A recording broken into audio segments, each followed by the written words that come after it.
Puthur zoological പാർക്കിൽ തെരുവ് നായ്ക്കളുടെ ആക്രമണത്തിൽ 10 മാനുകൾ ചത്തു. ഏഷ്യയിലെ ഏറ്റവും വലിയ രണ്ടാമത്തെ സുവോളജിക്കൽ പാർക്കിൽ സംഭവിച്ചത് ഗുരുതരമായ സുരക്ഷാ വീഴ്ച. ഏഷ്യയിൽ തന്നെ രണ്ടാമത്തെ വലിയ സുവോളജിക്കൽ പാർക്ക്, രാജ്യത്തെ ആദ്യ ഡിസൈനർ സൂ എന്നീ വിശേഷണങ്ങളാണ് പുത്തൂർ സുവോളജിക്കൽ പാർക്കിനുണ്ടായിരുന്നത്. കഴിഞ്ഞ ഒക്ടോബർ അവസാന വാരത്തിൽ മുഖ്യമന്ത്രി പിണറായി വിജയനാണ് പാർക്ക് ഉദ്ഘാടനം ചെയ്തത്. കെങ്കേമമായ ഉദ്ഘാടനം കഴിഞ്ഞ ദിവസങ്ങൾക്കു ശേഷമാണ് പാർക്കിൽ മാനുകൾ തെരുവുനായ്ക്കൾക്ക് ഇരയാകുന്നത്. അതീവ സുരക്ഷാ മേഖലയിലുള്ള കൂടുകളിലേക്ക് തെരുവുനായ്ക്കൾ ആക്രമിച്ചു കയറി 10 മാനുകളെയാണ് കൊന്നൊടുക്കിയത്. നിലവിൽ തെരുവുനായ്ക്കളുടെ ആക്രമണത്തിൽ തന്നെയാണ് മാനുകൾ ചത്തതെന്നാണ് പ്രാഥമിക വിലയിരുത്തൽ.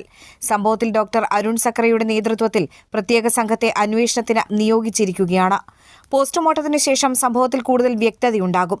കിഫ്ബി അനുവദിച്ച 331 കോടി രൂപയും പ്ലാൻ ഫണ്ടായ 40 കോടി രൂപയും ചേർത്ത് 371 കോടി രൂപയാണ് പാർക്ക് നിർമ്മാണത്തിനായി ചെലവഴിച്ചത്.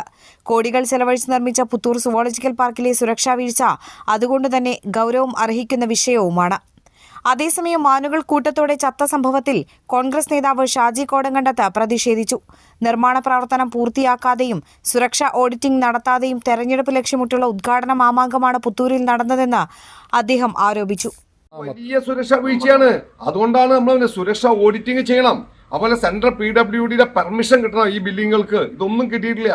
വലിയ സുരക്ഷാ വീഴ്ചയാണ്. എത്രയോ കുട്ടികളും മറ്റേ കാഴ്ചക്കാരുമായിട്ടാണ് ഇവിടെ വരാൻ പോകുന്നത്. അവർക്കൊക്കെ അപകടം ഉണ്ടാവുന്ന ഒരു അവസ്ഥയുണ്ടാവും. അപ്പോൾ ഈ പട്ടിക്കൂട്ടം അതിൻ്റെ ഉള്ളിലേക്ക് കയറണമെങ്കിൽ മൃഗങ്ങൾക്കും പുറത്തേക്ക് പോകാൻ പറ്റുമെന്ന് വരുന്ന അവസ്ഥയല്ലേ. അപ്പോൾ ഈ സുരക്ഷാ ഓഡിറ്റിംഗ് നടത്താത്തതിൽ വലിയ വീഴ്ചയാണ് ഉണ്ടായത്.